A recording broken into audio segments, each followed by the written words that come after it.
Valdosta State ties, which is the reason why we decided to give this podcast a try. You're tuning into the Inferno Blazer Sports Show. It was a banger. I just love their fight. I mean, they never give up.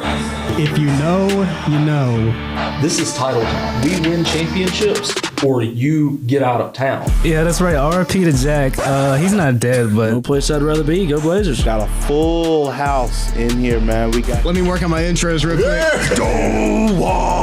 This was a sweep. Let me see if this was a sweep real quick. So much experience, so much potential, and they show up, they show out. You can't take the heat. What makes you think you can survive the Inferno? Oh my goodness, we are finally back. Is this not one of the greatest moments you've ever heard? The start of a new semester, the start of a new year, and you're tuning into the Inferno Blazer Sports Show. Just what a wonderful time it is, you know? While it is freezing outside, it is frigid here in Titletown. I hear some places got snow, but you know what? Who needs snow when you're listening to the pure bliss that is the Inferno Blazer Sports Show? Jalen Scott here with you all alongside Dionte, Daniel, and Ansley DeCenzo, our two returning hosts. Dionte, technically a returning host because he had his one guest appearance in last season's finale. If you can clearly hear that the audio sounds a lot different, sounds a lot quieter, sounds like there's a crap ton of echo that out is because we are currently recording not in mass media, but in one of these Centennial Hall study rooms, just as a makeshift recording studio, because we're currently recording this on MLK Day, which I did not realize until like last Thursday. And I realized, oh wait, nowhere's going to be open. So I'm a great planner. We made it work. We made it work. We have indeed made it work. And if you maybe thought, oh, we only have 3 hosts this year. No, we do have one more, but he is currently stuck in New York. We have Austin Sellers as well, but he's not here. He's not chiming in he's stuck in New York right now. Wish him a safe flight back home. He's having issues getting back to Titletown from New York. So once again, Jaylan, Dionte, Ansley, and Austin, he'll be on next episode for season 6 of the Inferno Blazer Sports Show. Can you guys actually honestly believe that this show has gone on now this is its 6th semester? I can't believe it. Yeah. I can. I mean, you're good at what you do. Where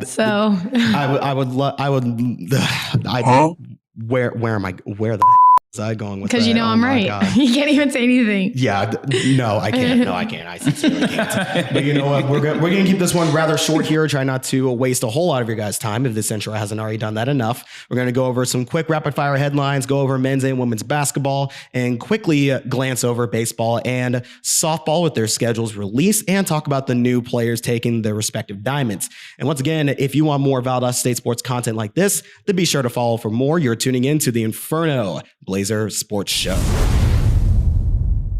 So moving on here into rapid fire headlines, usually what we start off these episodes with. Got a couple here for you all. And first of all, speaking of Ansley, I want to give a massive shout out to her for attending she will eventually be attending at the end of this month, the 2026 NCAA Emerging Leaders Seminar in Indianapolis. So if she's not on the show in 2 weeks, you'll figure out why. Yep. Congratulations. Exactly why. Yes, I will come back with updates. You'll come back with updates, as you always do. I mean, you're a reporter after all. Yep. You gotta come back with updates. Right. So can you actually talk to us a little bit about what that seminar is supposed to be, what that's going to be about, why you were selected to it? So it was actually pretty neat. They actually reached out to me, and also, I don't know if you know this, but Amaya's also going. You stupid. Yeah. No. Amaya. Amaya Fortenberry, the GA. Oh, sweet. Yeah. So she's also going. I didn't know Amaya was going either. Yeah.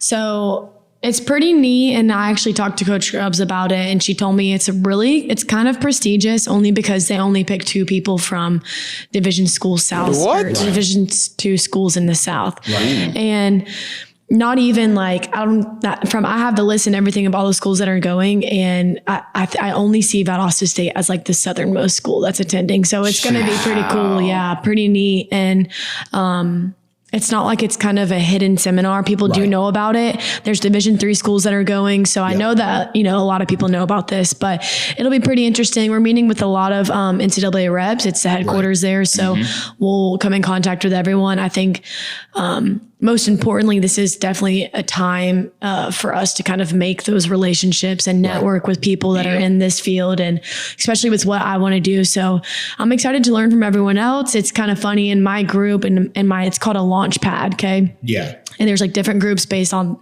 like learning styles, what has gotten you to the space that you are today. Right. So everyone in my group is all from a Division I school. I'm the only Division II. Huge. So it's going to be pretty neat. It's going to be pretty cool. I'm excited to learn from everyone else and just kind of bring back those ideas. Well, they sure picked two of the best representatives we could have sent up there, up to Indianapolis, without a doubt there. Moving on to our next major headline. This one kind of speaks rather true to me as former Blazer rugby and Blazer tennis player Arthur Board was selected to the USBA Rugby South roster in their since past match against the Capital Rugby Union Selects. I believe they won. If I remember, the final score was like 40-12 or something. Arthur had a couple conversions, and I think he scored a try as well down in St. Petersburg, which USA Rugby South is more or less like a selective developmental rugby team focused on Southeastern talent that plays in high-level club matches both domestically and internationally. They're supposed to be going to Spain this year as part of their series. So for Arthur to make the jump from playing Blazer tennis, from being on the tennis team, winning national championships there, to playing on the VSU rugby team for one semester, and now being selected to USA Rugby South to, if he makes, the full-time roster, he's going to be heading to Spain. He's going to be heading to Spain to play in high club level rugby from the United States, which is huge. That is a massive, massive opportunity and representation for VSU and this program. So massive shout out to Arthur for getting that done.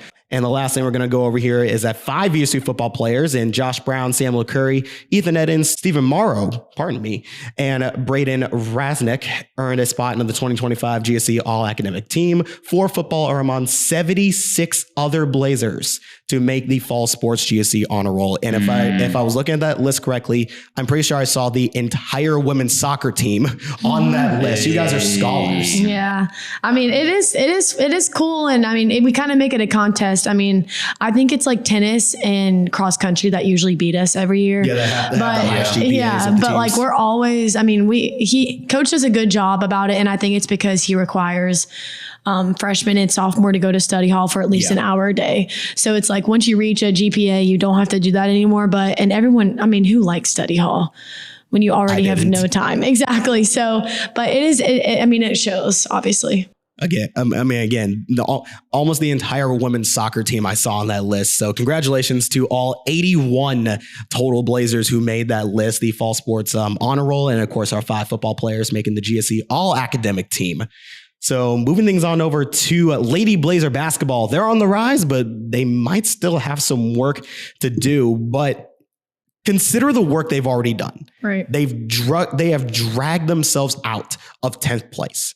They have literally pulled themselves up by their bootstraps. And I know that's a figurative term, but I'm saying this quite literally, dragging yourselves up from 10th to 6th, even though that's only 4 spots. When you consider where this team was at the end of 2025, 1-4 in conference play, hairless. It almost looked like a disaster scene of what VSU women's basketball was compared to last year and of course the year prior. But here's the most important thing. They started 1-4, have now won 5 of their last 6 following the Montevallo and AUM games, and currently on a 3-game win streak. 6 in the GSC behind Trevecca, Union, and Lee, who they've taken L's from, but by 10 or fewer points.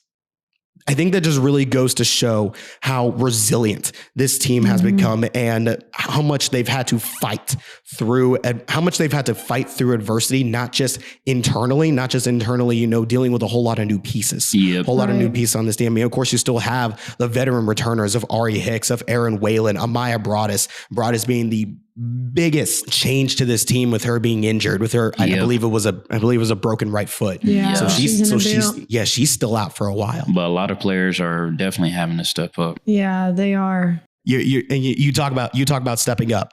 Kamaya Pryor, three-point specialist. Casey Demps, the buzzard on defense. Alina Martin. I call it Alina the mid-range merchant. She definitely comes off the bench and sets the tone. Yeah.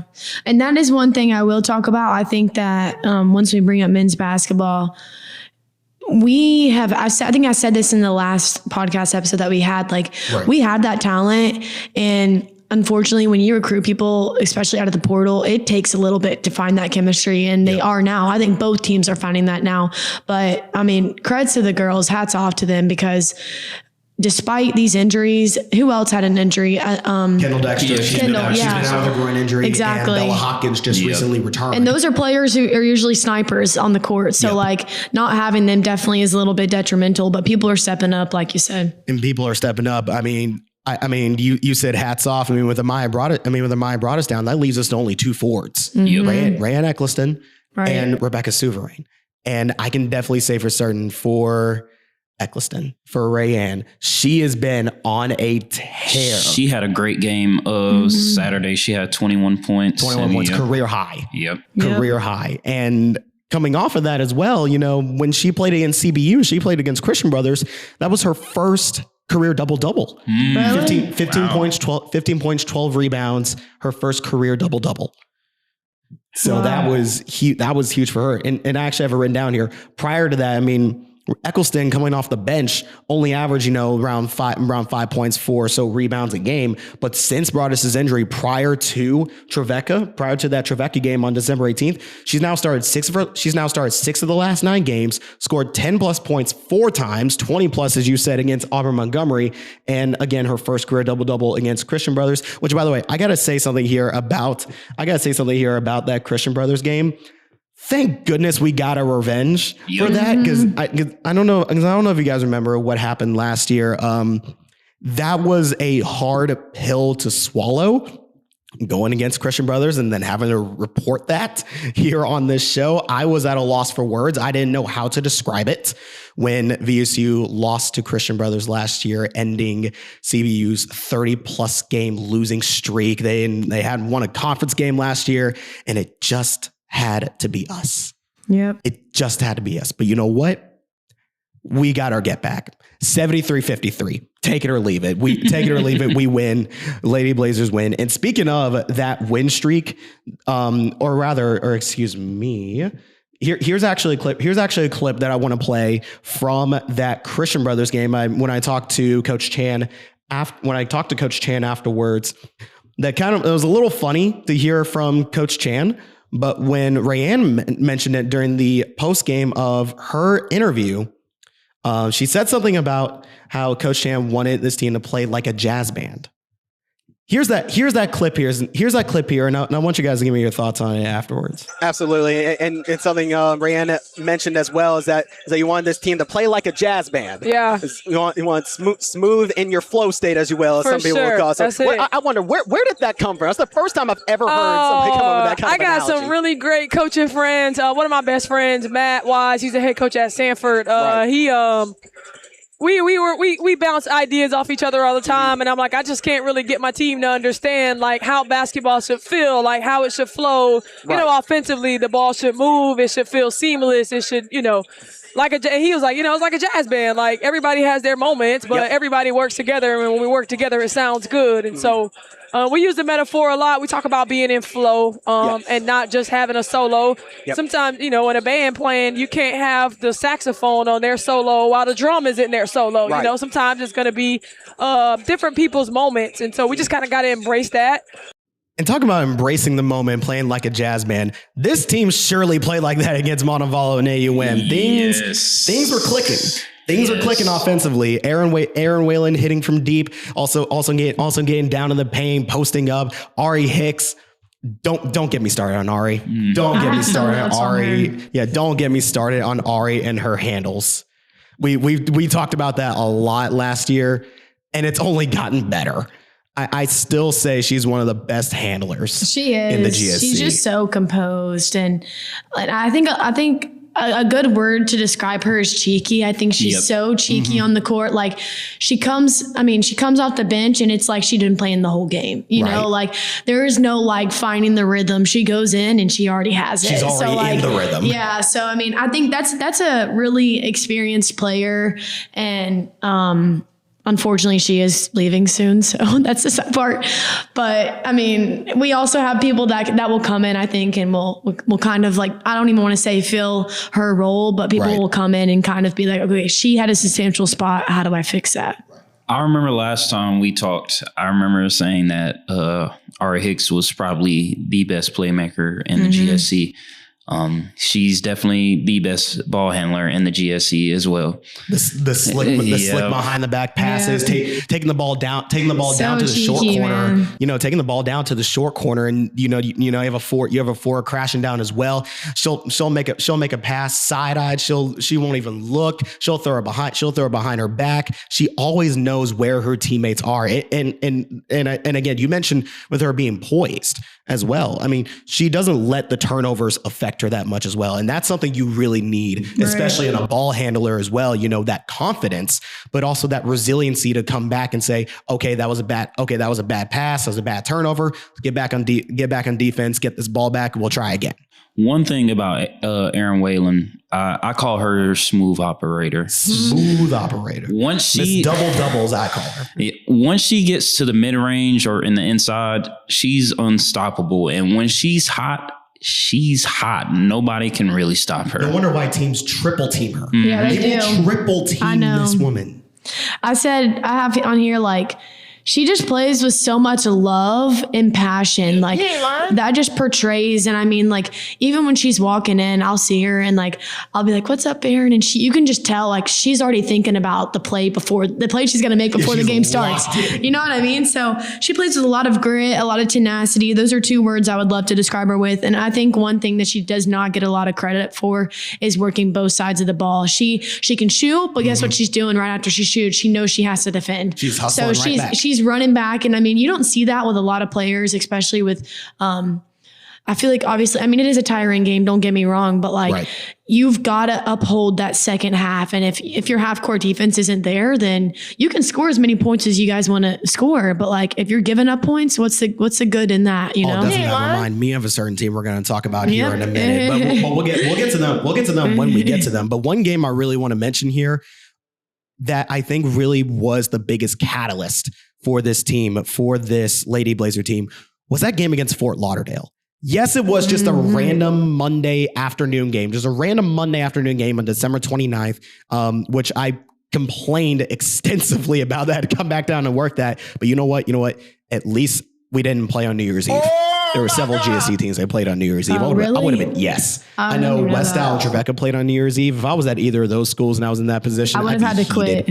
I would be heated about that. But that one game against Fort Lauderdale really showed this team really, and I think it more showed it to each other, to every player, to every coach, how good they actually are. What is the peak? What is the ceiling that they can reach? And they reached that ceiling without a doubt. 107 points.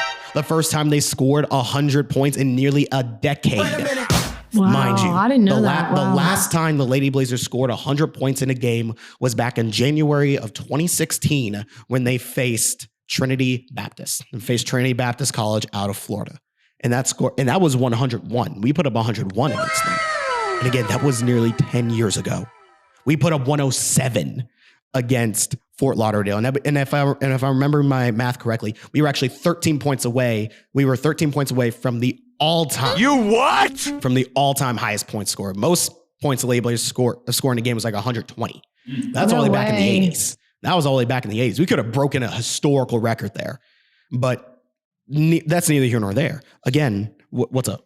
So one player who has really definitely surprised me is Casey Demps, number 0. Casey, 5'2" freshman. She's very feisty on defense. Yeah, very feisty on defense. Every time I see her play, Coach Chan puts her in the game, and she definitely sets the tone on defense. She does. I said this in the last episode we had too. I think if I'm defending her, I describe her as annoying. That is not someone who I want to go against because I know she's not going to stop. And I think I said she reminds me a lot of me when I played because I was just always over the field, even if I wasn't in my position. Like I was going to make sure you knew I was there, and that's how she is. And the best part about her as well, I'd imagine she makes other point guards nervous. Yeah, she makes other guards nervous sitting there dribbling the ball, but she's stuck onto your hip the whole way down. Right. She'll stick with you the entire length of the court, even if you might be able to get a move off her, you might be able to get a crossover off her. She's going to get right back on you and stay within 3 feet of you and make sure you don't have an angle. So that's really been one of the best parts I've seen out of Casey so far. But I also got to say for Rebecca Souverain as well, blocking machine. Yes. She's technically listed as 2 inches shorter than Rayanne. Rayanne doesn't go up for blocks as often, but when Becky can go for a block, she's going for it, and she's gotten a couple this season. Every time she does it, it has been extremely hype. It's been extremely hype every time she gets a block. Honestly. So again, the biggest thing for me with this Lady Blazer team to pull themselves out of 10th. They pulled themselves out of 10th in the GSC among AUM, among Christian Brothers. Are those teams that you really want to be with? No. At this time? Let's be honest here. AUM was definitely a scary game on Saturday. They were down. That is true. They did play. AUM did play up. They did absolutely play up. But, again, VSU did what they needed to do. They kind of had anti-third quarter syndrome, as I usually call it. Their press in the second half was really good to see. Like I said, Casey Demps was probably the big factor in that second half comeback. Again, she's very annoying. She reminds me of like a Jose Alvarado in the NBA. Yeah, Jose Alvarado, right? He's very annoying on defense, and that's literally how she is. Speaking of defense, while you can get away with it, while you can get away with not playing in the NBA, you cannot get away with that in division. You cannot get away with that in college basketball. No, you cannot get away with not playing defense. Just going to quickly wrap up here for the women's section. They will be at Alabama Huntsville. The top ranked Alabama Huntsville in the GSC have yet to lose a conference game. They are 11-0 at the time of this recording. And this episode will actually come out the day after that game is played. So hoping to manifest a little luck here. That VSU be the team to take them down. One more thing. Yeah, I have one more thing too. Go. I just want to talk about, this is a crazy stat line. I do want to shout out the women's team because we're over 500 for the overall record and over 500 for the conference record. I think 9-8 overall we are, and I don't remember exactly. 6-5 in conference. 6-5 in conference. But here are their home and away records. Right. 8-3 at the complex. See, and that is a great stat. I actually had that on mine too. 1-5 on the road. That is, and that lone road win was against Christian Brothers, which honestly, thank goodness. It was about time. I talked to Coach Chan Saturday after the game. Right. And I was asking her about, basically, you're playing great at home, but on the road, and you've definitely been struggling. She said, the complex, it gives us a huge home court advantage, but she said we got to be mature enough to go on the road and play regardless of the environment. Absolutely. And you mentioned that as well. I just pulled up the full list of GSC standings, and let's just say nobody can play on the road this year. Yep. 11 of 12 teams in this conference have a under 500 road record. Wow. Let me say here: West Florida 2-3, Lee 2-4, Union 3-5, Trevecca 2-4, VSU 1-5, Delta State 2-6, West Al 3-4, Mississippi College 1-6, Montevallo 1-6, AUM 2-9, Christian Brothers 1-10. The only team with a positive away record is Alabama Huntsville, who are 7-0 on the road, but they're also 8-0 at home, and they're 11-0 in conference. So honestly, this is really comes as a surprise to anybody. But for the remaining 11 teams, nobody can play on the road this year. Literally nobody can play on the road this year. And if you want to talk about home records as well, there are only 3 teams that have below 500 home records. Those are Montevallo 2-6, Christian Brothers 2-4, and quite fortunate enough for us, in maybe about a month, Auburn Montgomery has yet to win a home game. They are 0-5. 0-5 at home. But to a bit of their credit, they did play 11 road games. Yes. To AUM's credit, I'll play a little devil's advocate. They did play 11 road games. So they've barely had any time to play at home, but still 0-5 at home. Bruh. God, that's rough. That is oof. Oof. That's all I can say. That's just oof. It is crazy. I had one more thing. So I talked to Chris, the women's basketball graduate assistant, and he told me actually, like, if anything, to end on this. And he said to just let everyone know that we have the skill and that they're going to be coming. What do you mean by that? That was what he wanted me to say. And I was like, all right. Like, I mean, we've already said it how many times now, but we know they have the talent, and we know that no matter what, I think every single game in the GSC is a good game. Without a doubt. Without a doubt, especially this year on both sides. So we'll see what comes. I mean, this road trip's going to happen, and we'll see. Yep. I'm definitely excited for, the rest of the season. They got a month and a half of regular season left before they go into the conference championship tournament. So we'll definitely see what. And Ansley, you mentioned how every game in the GSC is a good one. I just want to mention this real quick. When Valdosta played against Union, we went out to play against Union. The final score of that game was 78-72. Now, mind you, Union coming off a Final Four appearance last year, still potentially one of the top contending teams in the South region. We held them to only 6. We held them to a 6-point loss. So we only lost by 6 to a team that has been blowing out other teams for most of the season. Do you know what they proceeded to do against West Florida 2 days later? 111. Wow. This is women's basketball, mind you. VSU held one of the top scoring teams in the conference to 78 points. We only lost them by 2, and then they proceed to put on 111 against West Florida 2 days later. If this conference isn't extremely nutty, I don't know how else insane. to describe like it. This conference needs to be studied. Big credit to Coach Chan, though. I will say she definitely makes a lot of good adjustments in the second half, especially when there's been times where you see them playing in the first half like a little sluggish and lax. She definitely talked about that when I talked to her Saturday. Right. Like she said they played a little lax in the first half against AUM. But, they definitely turned it up in the second half. Teams will make you pay for that. They will make you pay for a sluggish first half. So I'll go ahead and end off with this again. They'll be playing against Alabama Huntsville and West Alabama when this episode gets released on Friday. So literally in the middle of that road trip, that's going to be a fun one for me up in Huntsville and Livingston. Then they got 3 straight home games against West Florida, Lee, and Trevecca, looking to even the series against those 3 teams. And one more thing I just want to mention as well. We probably will not have an episode for this by the time this is out, but the Blazer Athletics Alumni Reunion is on Saturday, January 31st against West Florida, the first one of this event. So be sure to come out to that. Now, moving things on over to the men's team. Literally, as we were prepping for this show, we said that this was the same exact story.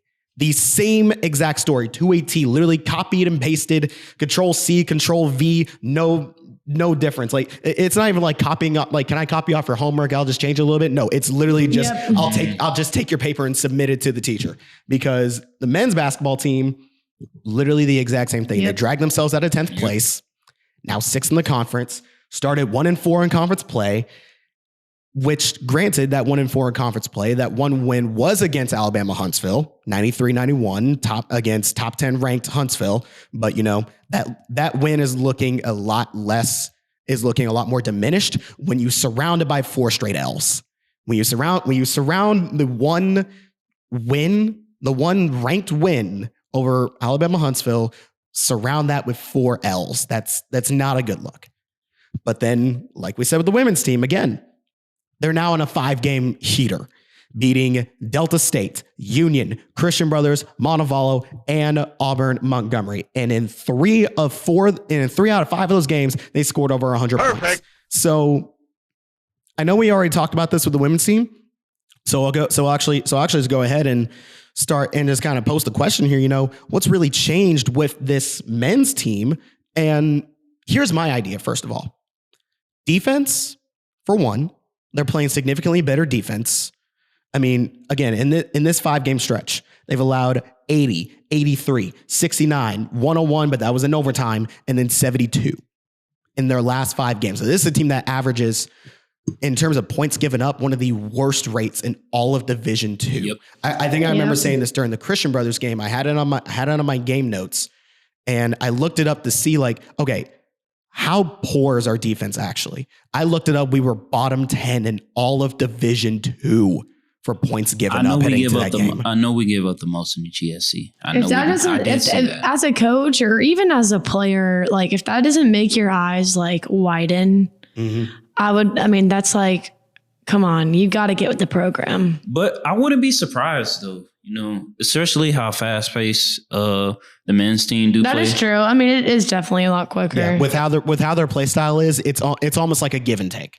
It's almost like a give and take. You're going to give up points, yes, but you're going to take points away from. And that's what they've been trying to find the balance since the first time I even interviewed head coach, and he has had to switch some things around. He told me that they're trying to test the waters with some new playing styles, and I think obviously now, as we'll probably get into it, it is working out for them. So. Yeah, it's definitely starting to. I mean, again, it almost feels like a return to last year's roots. Yep. And what last year really provided was that, we had guys on this team with size. We had those hybrid guard forwards, but they had pace, they had endurance, they had energy to sustain this style of play that we're starting to get back into, the faster running offense, the kind of 3-man weave action up at the top of the paint, moving guys down low, getting the down low passes, working the forwards one-on-one, kickouts to threes. This is what we saw a lot of last year, and it's now coming back. It's now coming back. Well, let me say this. It was already kind of there at the beginning. That's what we wanted to run initially. And it did work. But then as we started in GSC play, we started adjusting to everybody else, or rather I say everybody else already adjusted to us and shut us down. So then by that point, I think at that point it just really became, were we really playing our best game, or did the other teams just figure VSU out? I think I think other teams started to figure us out. Other teams have figured us out, but I also think VSU is playing that style better. It is something we've already seen, but through the first bit of GSC play, they didn't play it well. Case in point, that 30-point loss against Trevecca. Mm-hmm. And now, since that fire's been lit underneath them, they had to change some things up. And they brought on the enforcer lineup, as I like to call it, with Peter McKee, Samarion Bond, Tony Green Jr., Drew Mills, Blaze Wallace, the enforcer lineup, as I call them. They've now won their last 5 straight games with that starting 5. Yep. I mean, let's talk about the next 5 that are up. That's the thing about this team is, and Coach has also told me this. He's like, luckily, I've got guys that are okay with not starting the game because they know that they're going to go in and they're going to make probably the same impact. And I don't know if you guys realize this, but in the last game, he calls his first group the tall group. The big group. And then he's like, then I had the second group come in and I know they're going to do what they're supposed to do. And now that we have Tony back, I think that's changed a lot of the dynamic. And a lot of people are starting to kind of get settled in. Mm-hmm. But y'all don't want to talk about Drew Mills. Yo, don't get me started. Don't get me started on that. Don't get me started on Drew, man. Don't get me started on Drew. This man, I really honestly feel like I can't find the way to describe it. It's a specific moment that I'm thinking of that I remember seeing memed in anime for a long time of this man he's not going to a Joker phase, but he is what's the best way I can describe it? He's like the meme where it's he's sitting back in his gaming chair and now he's leaning forward. He's locked in. Back-to-back 31-point performances. I believe those are both career highs. Did you also know that is the last time that's happened was with Bo Justice in 2017. That 2017, 2018 year, that was the last time that record has happened. Back-to-back 30 plus. Yep. Back-to-back 30 plus point games. So we have guys out here literally breaking records, breaking and setting records. And again, Drew Mills. I'm just gonna say this: if he's not GSC Player of the Week, and I know this comes out tomorrow as of the day of this recording, if he does not win GSC Player of the Week, I might actually be mad because no Blazer has won GSC Player of the Week. But honestly, and honestly, and this is gonna bring me to the Montevallo game. His main competition that game was Derek Moore. Mm-hmm. He mostly faced off against Derek Moore and Jalen Curry. Moore was only held to around 20 points. Mills scored 31. Mills scored 31 on him. And even though Derek Moore then went on to, go play West Florida, he scored 51. Huh? Derek Moore, 51 points. This conference is nutty. It is. This conference is absolutely nutty. But the fact that VSU defeated Montevallo, the GSC favorite, during the preseason, which again, preseason rankings. I've heard this from several coaches. They say that they don't really care too much about the preseason rankings, which honestly fair because it's not even holding up. Yeah, it's not holding up. No, it's not. It's barely holding up at all because West Alabama decided to come from nowhere and decide and hasn't lost a Gulf South game. So no, they haven't. West Al hasn't missed a beat, but Montevallo has missed a few beats. Now, one of them being against VSU. And again, Drew Mills, 62 points in 2 games. You don't see that. You don't see that. And even on top of that, we could talk about that all day, but Coach has told me, he's like, you don't get to coach a lot of kids like Drew Mills. And I'm sure you guys have heard like coaches say, I can tell you what to do, but I can't go on the court and do it for you. Precisely. Drew is that guy. Drew is that coach on the court doing it for you, And and didn't he like receive a spot on the GSC I thought he got a spot. He was all tournament team. All tournament team last year. Yep. And again, like you said, he is definitely shaping up to be more of that leader on the court. He is. He's extremely vocal. He's directing his team. He's directing his teammates. He's directing his teammates defensively, offensively, moving into set screens, finding his shots. Yep. And I'd imagine again for a lot of these other guys, they see that and they really take to that. They do take to that, and they're all starting to rally with each other more and more. I think so, and that's really, and I've especially seen this a lot. Being on the road with them, they're starting to rally around each other a lot more. They're building that dynamic, and they're finding each other better on the court for it as well. I think that goes back to what I said. Like the chemistry is, I don't even want to use the word unfortunately because unfortunately is the proper word to use when it's like their last home game, they found it when they found it. I think it'll work out for them. But I do want to say, like Drew told me specifically, he's like, he lost a lot of his close friends that have transitioned on to different schools from last year. And he said that I had to find a place on this team. And he's like, I'm here for another reason. He's like, when we have practices and we're kind of like, not on our A game or we're goofing off. He's like, I've got to be the person that's like, all right, guys, we need to get it together or we're going to lose games. Yep. And I can respect that, Yeah. And I definitely saw a lot of that, through December. I think I can say this quite, cleanly and confidently. There were definitely several of those moments where, the team was goofing off.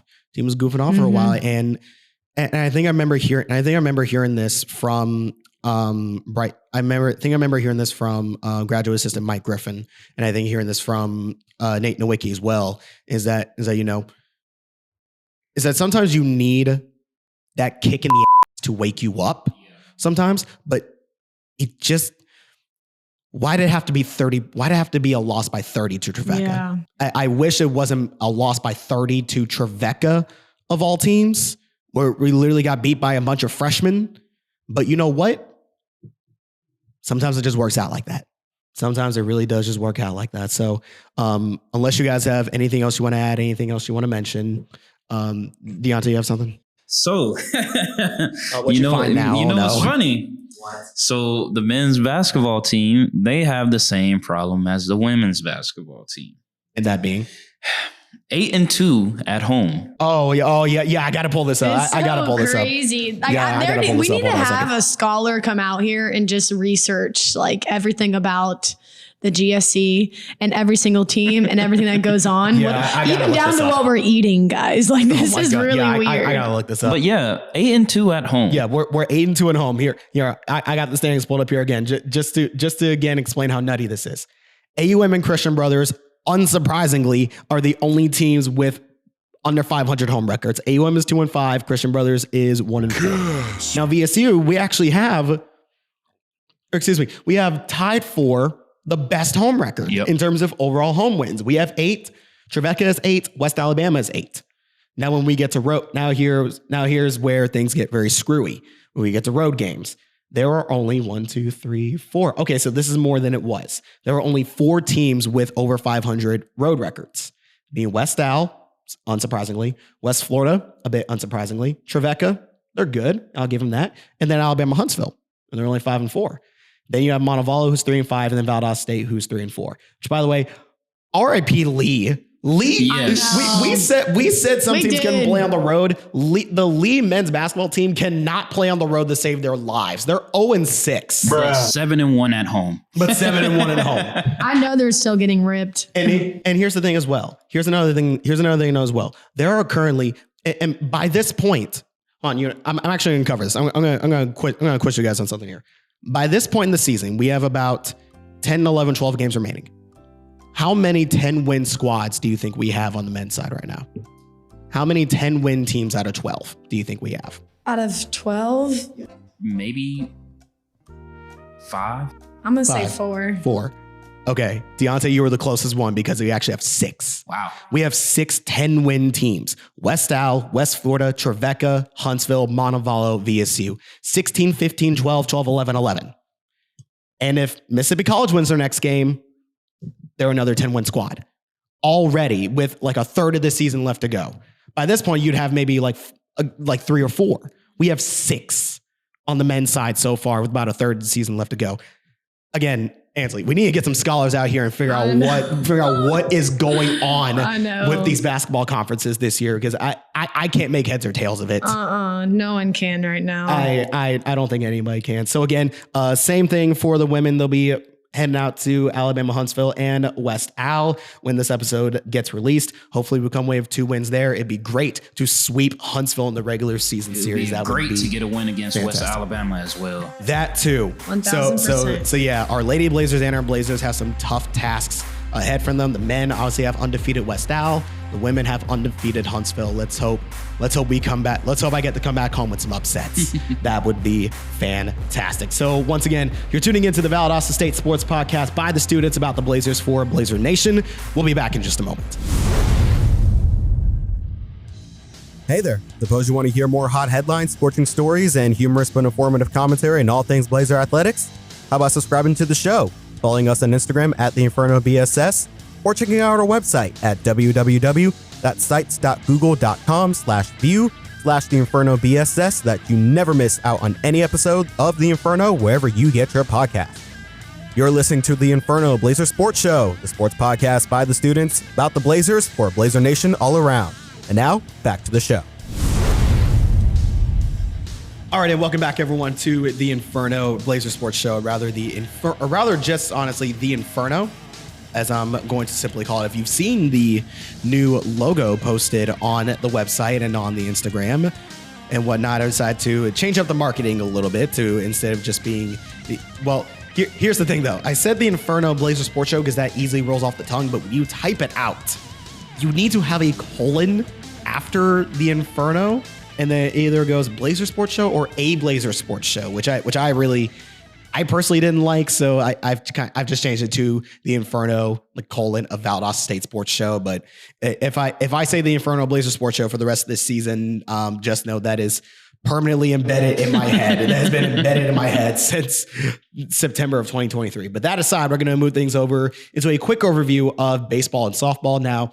Usually we would have our third correspondent here in Austin to give us the rundown on baseball because he's our main baseball guy. But again, he is stuck in New York at the time of this recording. So again, safe travels back home, Austin. So I guess I'll go ahead and fill in for him here talking about baseball.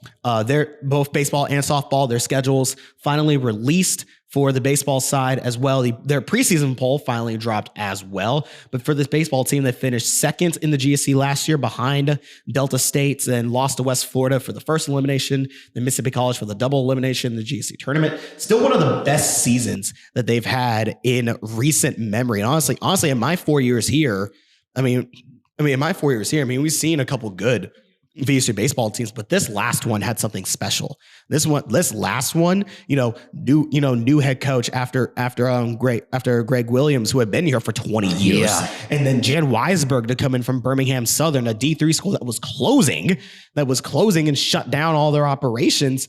Go from the D3 level to Division II, playing in one of the toughest baseball conferences potentially in the country next to the Sunshine State, to then go on like a 30-win season with Pedro Moreno, of DJ Banks, with Orlando Pena, as my good co-commentator friend Bill Malone would say, the toy cannon, DJ.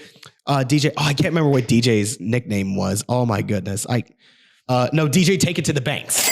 Ooh. DJ Take It to the Banks, and then Orlando the Magic Pena, GSC Player of the Year. Which, by the way, I still remember I called that. I literally called that. I remember I went to like a GSC post or something. And I said, I vote Orlando Pena GSC Player of the Year. He won it that year. So you know what? I will hang that. I will tip my cap to that for the rest of the time while I'm still here. But that season was incredibly special. Had a lot of great moments there. But for this current VSU team now getting ready to play here in late January, they're projected to finish 4th in the GSC behind West Florida, Delta State, and Mississippi College. And while here's something interesting to note, the 2025 baseball champion last year in West Alabama is now projected to finish 6th, which is kind of interesting to me because, to be fair, Delta State had one of the best pitching rotations in the conference. West Florida had some great power. Mississippi College is very well-rounded. But West Alabama, for them to come out and win the GSC over Montevallo, who had Adiel Melendez, one of probably the best pitchers I've ever seen actually pitch. He's now on a minor league deal with the Atlanta Braves. Shout out the Atlanta Braves. Yeah, he's playing in the. I had it written down here. He's playing in the Florida Complex League. So he's at the rookie level. Okay. So Melendez at the rookie level in the Brave system, and of course West Florida, they had a guy be drafted by the Orioles in the 10th round. Hasn't signed a contract yet. That is Dalton Neuschwander. He was selected by the Orioles in the 10th round. But for the major departures, again, Jan Weisberg moving up to Division I. He went from D3 to D2 to D1 in the span of 2 to 3 years. Wow. First of all, congratulations to Coach Weisberg for making that step up to D1. But for a lot of these guys that we're going to be losing, again, Pedro Moreno, DJ Banks, Orlando Pena, Giovanni Canagita, those were guys. Those were your biggest boppers, your big speed guys, your slick infielders. I think another one, Hunter the Hardware Stowe. He at that DH position, he was huge there, would come up extremely clutch every now and then. But in terms of key additions and returners, bringing back Easton Hood on the outfield, a big outfielder too. Man, stays at 6'1". Yep. He's a 6'1" outfielder, plays right field, and he's got wheels on him too. I don't know how often you got to see him play, but dude's sitting at 6'1", he's got wheels. I've seen him nearly crash into the fence several times, chasing down a fly ball that was going foul, and he almost got to it too. Let me say this: if the fence wasn't there, he would have reached it. If the fence wasn't there, he would have reached it and caught it and got the out. We need a lot of outfielders like that in baseball, man. But speaking of outfielders, a very notable returner and actually listed on the GSC's on the Gulf South Conference's players to watch list, Marco Sevillano in his third year, if I'm correct, in a Blazer uniform. He went from the infield playing second. Last season, he went to the outfield, played left field, and he again, another speedster in the outfield, but he's really a calming presence. He is solid out there at left field. If anything was going his way, if it was something he could track down, he was getting to it. There was really no reason you had to worry about Marcos. And I don't think there's any reason to worry about him now. But one of the bigger names that VSU is bringing back, Drake LaRoche. Yep. That start of the season he had last year, and he named National Pitcher of the Week. I believe it was held an under 2 ERA through the first 2 weeks of the season. Wow. Who, even though he was a bit overshadowed, by a couple other arms on this team, he was still a solid starter. And now since he's already had, a year in the GSC under his belt, it only means that he's got nowhere else to go but up. And I really think now that he's a bit more familiar with the conference, and now that, say Adiel Melendez is out of it now, he now has a chance to take over as that 6-7 inning workhorse starter. The ace. The ace of the staff. Well, honestly, I said workhorse. I think that's more apt for Trey Jackson. Trey Jackson is a workhorse of a pitcher, and good thing he's back. Good thing he's back in the saddle as well as another starting pitcher in that rotation as well. So definitely the first two guys on that rotation, and LaRoche and Jackson, are going to be huge in games this year. And then of course, new head coach JD Holtz from last year, not promoted to the head coach position. We'll see what he can do in his first year full time managing this squad. And just to quickly go over their schedule, their first 4 games over 5 days from January 30th to February 3rd. Which I should honestly call the Sunshine State Conference Tour Series, as they're heading down to Florida and playing Nova Southeastern, Palm Beach Atlantic, Berry, and Florida Southern. Again, 4 games in 5 days. So they're going from Fort Lauderdale to West Palm Beach to I forgot where Berry is located. It's in Miami Shores. It's Miami Shores. Miami Shores to Lakeland.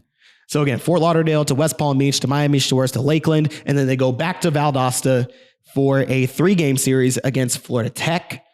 That's their first home series.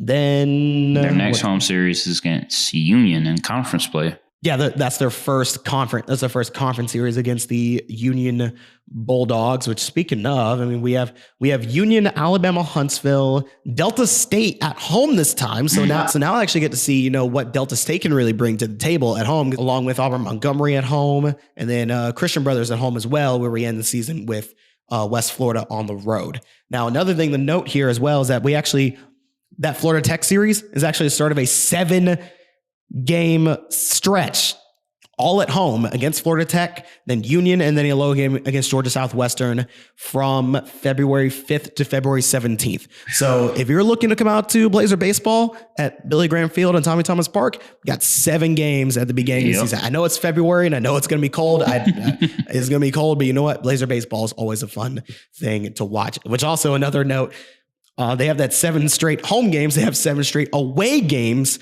from March 20th to March 28th. Ooh. Against Montevallo, Georgia College, and Mississippi College. So 7 games in 8 days. This is why I couldn't play baseball. Yep, I couldn't play baseball. Oh my God, those turnarounds for those games. I know some of them are 7-inning doubleheaders, but that's still 14 innings of baseball. That's still 14 innings of baseball you're playing in one day. You got to have a lot of endurance, really, and just a lot of stamina, just to have to deal with all the back-to-backs and everything. Yeah. Which, speaking of having a lot of stamina and having long stretches being on the road, it's time I talk about softball once again. And we were talking about this before the show started, before we hit record. I don't know. It works. It works. Coach Massera, he hasn't won 700 or more games for nothing. Yeah. If there's a method to the madness of starting the softball team the first month of their season on the road, there's a method to the madness. And you know what? That's not for me to question. All I know is that I think I remember saying before is I referred to it as devil magic or something, which honestly, it's quite apt. I think that's quite appropriate to call it, which again, for most people who follow VSU softball, this isn't really new to you, but for those who are, just now tuning in and are starting to get into Blazer softball, softball had a bit of a rough season rough season last year. Oh my goodness, I can talk. Are you sure about that? But anyways, again, they had themselves a bit of a rough season last year, not up to the same par that we usually expect Blazer softball to be on. We got to remember, this team was national champions in 2012, and they have been national contenders for a while. Last year was a bit of a fall off from that.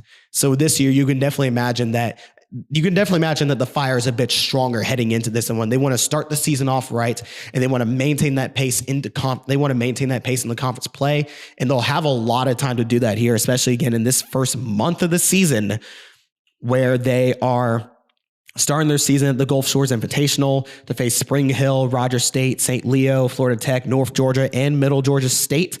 Then they have a 2-game series at North Georgia, at the University of North Georgia. Then they'll play in the Old Coast Classic in St. Augustine versus Flagler, St. Leo twice for some reason, and Shawan for 1 game, which, okay. That was definitely quite odd to read on the schedule when I saw we were playing Flagler, St. Leo, Shawan, then St. Leo again for that invitation. I don't know how that is organized, but okay, whatever. But I know I said earlier last year is a bit of a rough stretch.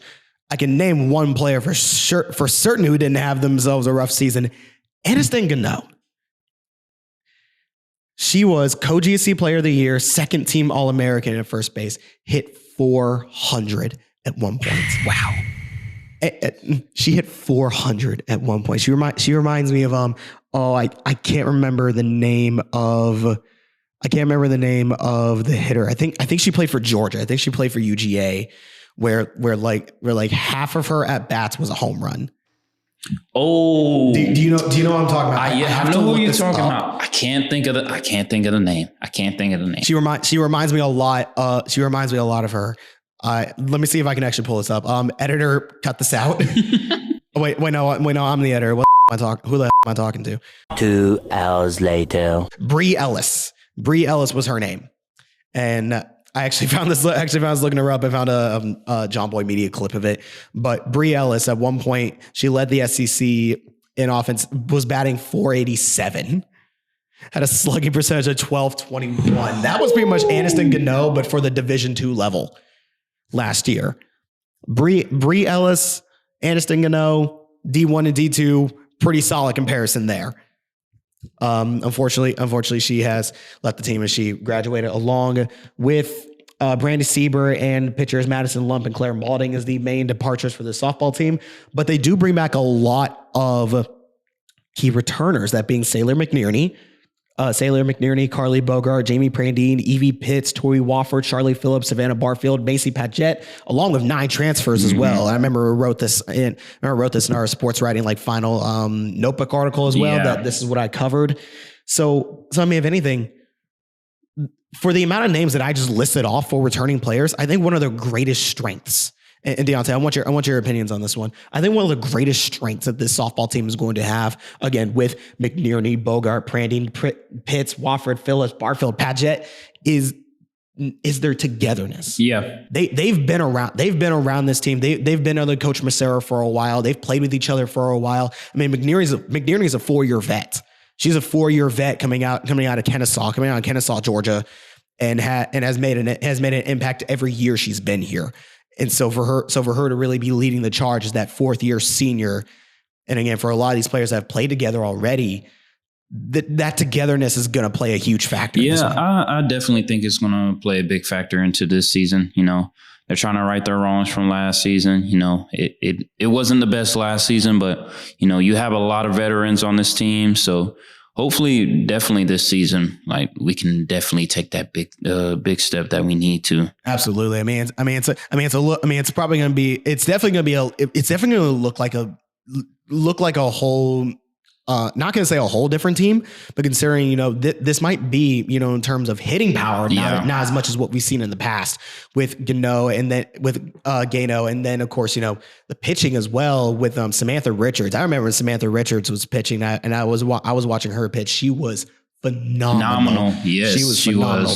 Pitching was definitely a sore spot for this team last year, but with a couple returners in that spot, I believe Barfield is a big returner on the pitching staff, as well as 3 other pitchers that the team has signed on. I mean, I really feel like Barfield could really step up to be that ace of the rotation. I think I remember saying this last year. She was on the verge of like a no-hit loss last season against Embry Riddle. And I remember hearing her pitch like Max Scherzer. She yells when she pitches, and she sounds pissed off, which frankly, to be honest, if I was in her position, I would be too. If I was on the verge of a no-hit loss where the only runs I have given up were by errors, she was on a no-hitter through the first 5 innings, and then finally gave up her first hit, and she was losing. And she was throwing like she was mad. And honestly, again, I don't blame her. If she can really channel that if she can really channel that into her pitching this year, she could be a lights out. She could be lights out. That's the type of pitcher I would want on my team any day. That type of energy she brings, that fierceness, I would love that on my team. I would absolutely love that as well. So again, a lot of returners on this softball team. Definitely a very veteran-led, veteran-heavy approach to this year's squad. Again, 9 transfers in this one as well, bringing in players from all around the country, from the East Coast out to the West Coast, down south and up north. I mean, this is going to look like a very different team, probably not as power heavy in terms of hitting home runs, but sometimes you need those small ball plays. You need those singles, those doubles. You need to leg out a triple. You need stolen bases. But you need things that might not just be home runs. But to start the season off on the road for a whole entire month. For a month. Whew, man, that's going to be a lot. All I'm gonna say is that if they do extremely well out there, they're gonna come back to Valdosta and come back to Steele's Diamond with a ton of adoration. Not saying they don't already, because Play Softball always has good crowds and good adoration over there at Steele's Diamond. So again, our first GSC series is not until February 21st. It's not until February 21st when they're on the road to face Trevecca in Nashville. The first GSC home series and first home series in general will be against Alabama Huntsville on February 28th to March 1st. So from January 30th to February 28th, every game we report on is going to be on the road. So it's going to be quite something, quite the test here for this softball team to see where they are and see what they can be as they get down the stretch. So with that being said, that's how we're going to wrap things up here for this episode of the Inferno. Hopefully we will return to a bi-weekly upload schedule that, classes and everything and life will not get in the way as bad as it did last semester. That would honestly be fantastic. I would love to be able to put more content out and put more episodes out. Which, by the way, speaking of, be sure to stay tuned throughout the season for Extra Embers. I have several of them planned. Definitely a lot more Blazer profiles I want to get under my belt with the basketball coaches and maybe potentially the football coach as well with Coach Craig post signing day. So keep your eye out for that. Just want to make a quick reminder that episodes are available all semester on Spotify, YouTube, Amazon Music, Apple Podcasts, and Audacity, with an archive of our episodes available online on our website. If you go to sites.google.com/view/The Inferno Podcast.